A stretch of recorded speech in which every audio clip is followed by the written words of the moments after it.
I spent 30 days testing viral TikTok golf swing tips to see which ones actually work and which are complete garbage.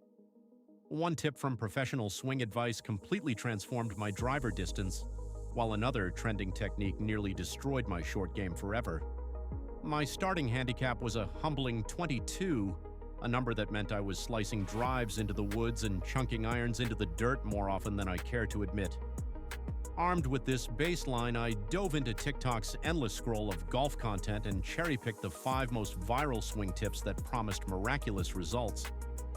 There was the right elbow move from Ben Hogan's playbook that supposedly gets the club on plane every time, plus the trendy tempo technique where you count 1-2 during your backswing and downswing. I also committed to testing the viral grip adjustment that claimed to add 20 yards instantly, the stance modification that promised straighter drives, and the follow-through tweak that TikTok creators swore would fix my slice forever. From day one, I was skeptical. These tips felt too simple to solve problems I'd been battling for years. Within 2 weeks, 3 of the 5 tips had turned my already struggling game into an absolute disaster. The viral grip adjustment that promised 20 extra yards?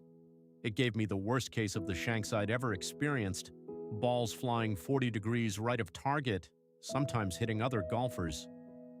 My handicap jumped from 22 to 26 as I lost complete control of ball direction.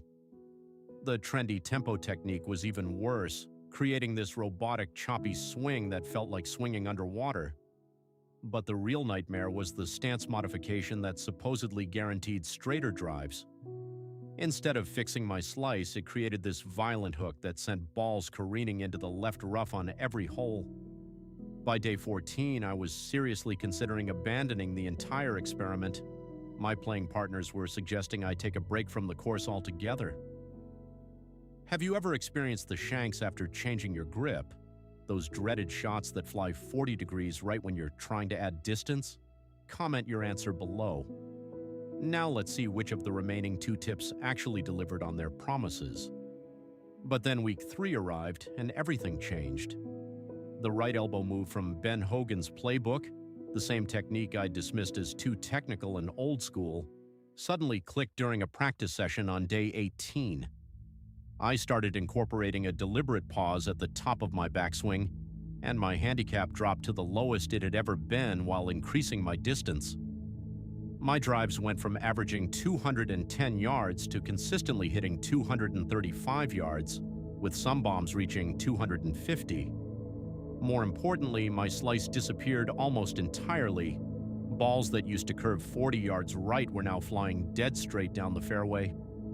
The improvement was so dramatic that my playing partners started asking what swing coach I'd hired, not believing that a 30-second TikTok video could produce results that contradicted everything traditional golf instruction had taught me about keeping things simple. The viral grip modification that promised instant distance gains was complete nonsense. It destroyed ball control and created shanks that made me dangerous to other golfers. The tempo counting technique turned my natural swing into a robotic mess that felt like swinging through molasses. The stance adjustment that supposedly fixed slices actually created violent hooks that were worse than my original problem. These 3 tips should be avoided at all costs. They're designed for views, not improvement. Ben Hogan's right elbow move proved to be legitimate. The technique of slotting the elbow against the rib cage during the downswing genuinely improved my ball striking and consistency. The follow-through adjustment also had merit, helping me maintain better balance and finish position. After 30 days, my handicap dropped from 22 to 19, with most improvement coming from these 2 proven fundamentals rather than flashy viral tricks. After 30 days, my final handicap settled at 19, a 3-stroke improvement that came entirely from the Ben Hogan right elbow move and proper follow-through fundamentals. The counterintuitive lesson here completely flipped my understanding of golf instruction. The old-school techniques from decades past actually work better for amateur golfers than flashy modern tips designed for social media engagement. The viral grip modification destroyed ball control with shanks. The tempo counting technique turned my swing robotic. The stance adjustment created violent hooks worse than my original slice. These 3 tips should be avoided at all costs. They're designed for views, not improvement. Ben Hogan's right elbow move delivered